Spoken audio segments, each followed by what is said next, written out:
last night I posted a video, and this one is not going to be any more polished. I didn't sleep much. I'm busy. It's the middle of the day.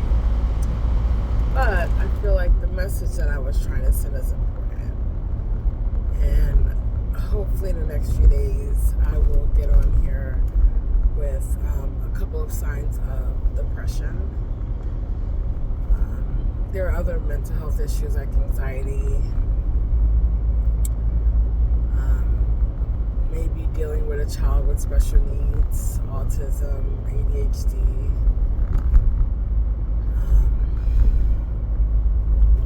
Those are just what I can think of off the top of my head. And with depression, you have bipolar, borderline personality disorder, maybe oppositional defiance. It's not with depression. That would be my thing with the special needs. But just a little information that anyone could Google, kind of just putting it together. Maybe you're seeing signs of withdrawal from your child. That doesn't seem like normal teenage or childlike withdrawal. Maybe they're isolating themselves. Maybe their appetite has changed. Things like that. I'm not promising. Again, I work overnight. And right now I'm on 6 days. So your girl is exhausted. But just maybe the hope is to have some things maybe you've been noticing with yourself or with your little kin. And maybe you don't know how to talk about it. Maybe you're seeing these things. So my depression started when I was a kid. And truly, those who are around me couldn't see it. I masked a lot. And I think it happens a lot with girls, is what I'm learning. So a lot of girls with autism, because they're masking, you won't see the signs. With the ADHD, because it's not as disruptive as it is with boys, you won't see the signs. And then in the Black community, I don't want to say Black, brown, and indigenous because I don't know about the other communities, but I know in our community, we're really taught on how to present ourselves from young. It is essential that we look good. And so I know if you go back through my posts, and my goal is never to hopefully erase them, because I'm not ashamed that there were days where I came on here and looked honestly a hot mess, but I was being honest with where I was in my life and being, I feel like a beacon of hope even in the mess that I was, for others to see that it's okay. If this is where you're at, you're not alone. I felt like it was just such a necessity to raise my hand and say, I'm going through this too. I feel like, especially in the Black community, you have to hide these things. Not intentionally, but just because you have to keep going. You are taught to push through no matter what. And how you appear in public versus what you're going through in private are two different things. And they don't have to meet. And sometimes we're so much masking and so much pushing through that we're not even aware that there's an issue. And so it looks a little different in our community than, and I don't know about for the men, I'm a woman, and I've been seeing some studies on how it looks in Black women versus our counterparts. But whether you're a Black woman, indigenous woman, a white woman, a man, a child, a teenager, when you're going through these things and you start to acknowledge it and see it, it can feel isolating. It can make you feel like you're the only one, that there's something wrong with you. And I want to say you're not alone. You are not alone. And I want to let you know it's okay to reach out for help. going to need to tell somebody. It's really hard, and I think almost impossible to do this by yourself. And I'm not trying to be negative. I'm not trying to say confidence and sure will and determination can't help.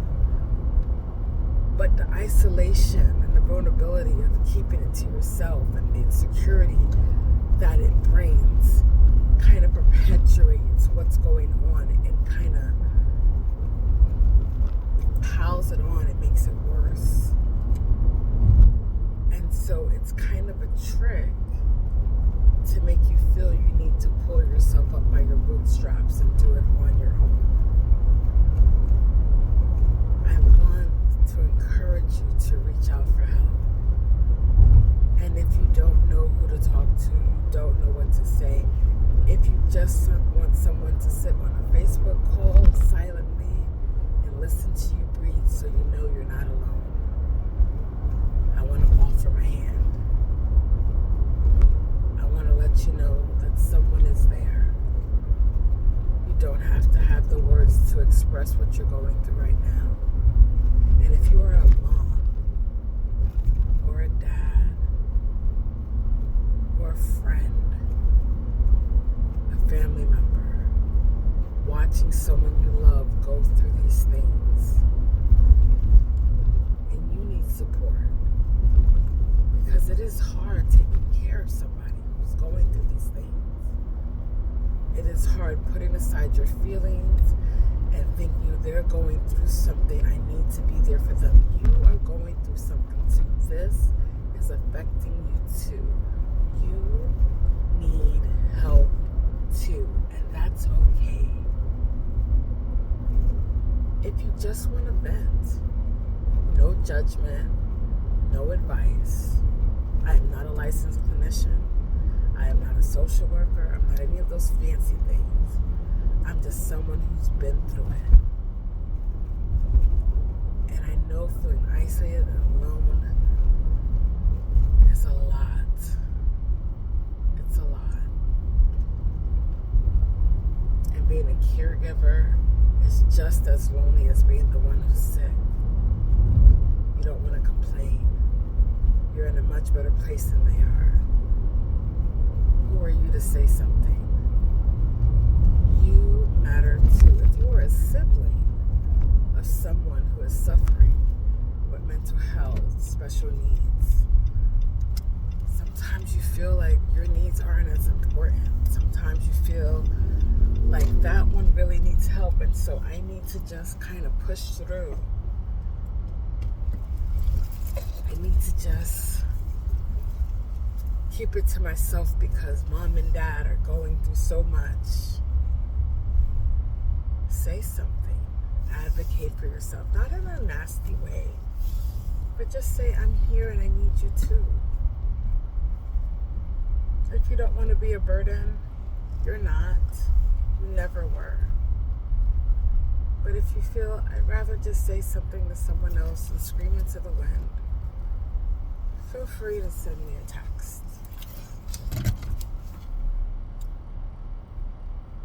Let your parents know that you're messaging someone that you just want to get some feelings out. Secrets keep you sick. So I have this philosophy that everyone can benefit from the 12-step programs. Believing in a higher power, whether it's the one God, Jesus Christ, Allah, Buddha, the ocean, it's just the universe, something higher than yourself. Believing in a higher power. Super awesome thought process. Making amends.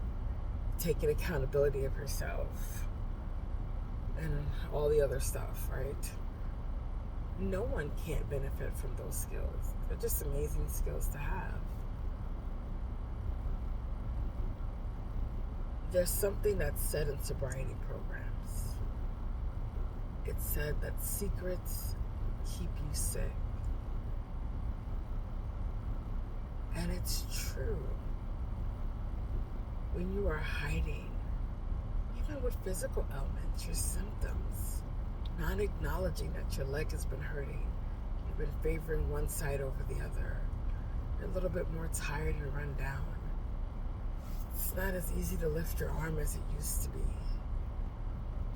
By the time we say something, most times, we've missed countless opportunities to be preventative rather than reactive.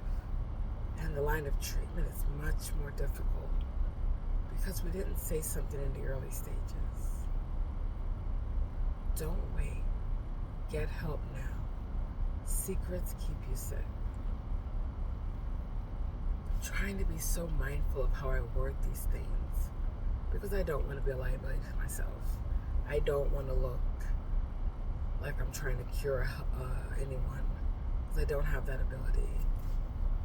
I don't want in this world of things being misrepresented to be canceled or sued for some craziness.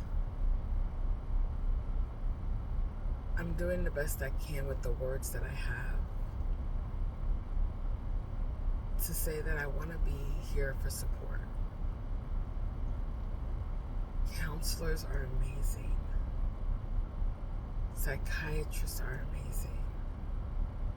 There's something called a peer counselor. That's someone who's been through what you've been through that has a little bit more training. I'm working towards that in a few months, maybe a year. Life is busy. All those things are wonderful, and I am not telling you not to seek those things. I'm saying go out and get that. But what I'm finding is that sometimes the time to get an appointment, when you do finally open up and say something, can be weeks to months, especially for a psychiatrist to get med-treatment. And in that time, you are floundering and you don't know what to do. There's just not enough licensed